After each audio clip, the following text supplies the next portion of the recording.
আজকে সব বন্ধুরা মিলে এসেছি বর্ধমান, আর তার ঠিক দুটো কারণ আছে। এই যে 8 মাস পর আজকে আমি আমার গাড়ির এই প্লাস্টিক গুলো ছিঁড়ে ফাইনালি সিট কভার লাগাতে এসেছি। আর 2 নম্বর কারণটা হলো, আমরা বন্ধুরা সবাই ভেবেছিলাম যখন সিনেমা হলে ভূতের সিনেমা চাপবে তখন সবাই মিলে একসঙ্গে সেই সিনেমাটা দেখতে আসবো। তাই গাড়িটা ওখানে রেখে আমরা এই যে টোটো করে চলে এসেছি বর্ধমানের স্টার মলে। যদিও মুভির টাইম ছিল 12:30 থেকে, আর এখন ঘড়ির কাটাই বাজছে 12:40। তাই কোন রকম লিফটে চেপে 3 নম্বর ফ্লোর এসবিএফে চলে গেলাম। আর আমরা যেহেতু গ্রামের মেয়ে, তাই লিফটে চাপতে আমাদের সত্যি একটু একটু ভয় করে, কেননা আমাদের গ্রামের দিকে তো লিফট দেখাই যায় না। তাই যখন মাঝে সাঝে একবার করে লিফটে চাপতে হয় তখন তো ভয় করবেই, তাই না? যাই হোক, তারপর কোন রকমের সব বাধা বিপত্তি পেরিয়ে এই যে আমরা ফাইনালি সিনেমা হলের ভিতরে চলে আসি। আর আজকের মুভিটা ছিল ভূত বাংলো, যেটা দেখার জন্য সত্যি কথা বলতে আমরা খুবই এক্সাইটেড ছিলাম। তবে আমাদের সব এক্সাইটমেন্ট নিমেষেই দূর করে এই যে ভূতটাকে আমরা ফাইনালি দেখতে পাই, তবে দেখে আমরা ঠিক যতটা ভয় পাবো ভেবেছিলাম ঠিক ততটাও আমাদেরকে ভয় লাগেনি। আর এই যে আজকে আমরা অনেক ভিআইপি সিট বুক করেছিলাম, যেটা বুক করার জন্য আমাদের সব বন্ধুদেরকে 1 সপ্তাহ আগে থেকে একটু একটু করে টাকা জমিয়ে রাখতে হয়েছে।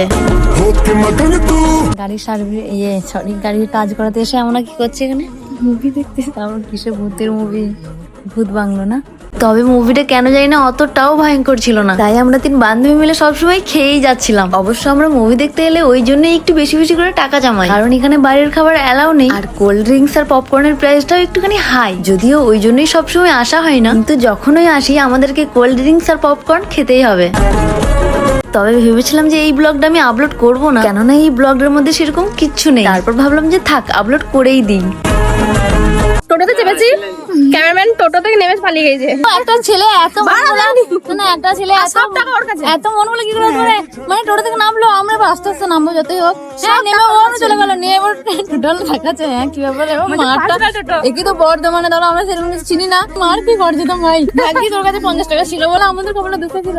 আমি তো ক্যামেরাম্যানকে একটু বর্ধমানে এত মন ভালো ছিলে। আমি গাড়িটার সিট কভার পাল্টেছি আর অ্যাম্বিয়েন্ট লাইট না কি বলছে ওটা, কেন আমাকে এবার সবাই জানো উল্টো পাল্টা হয়েছিল।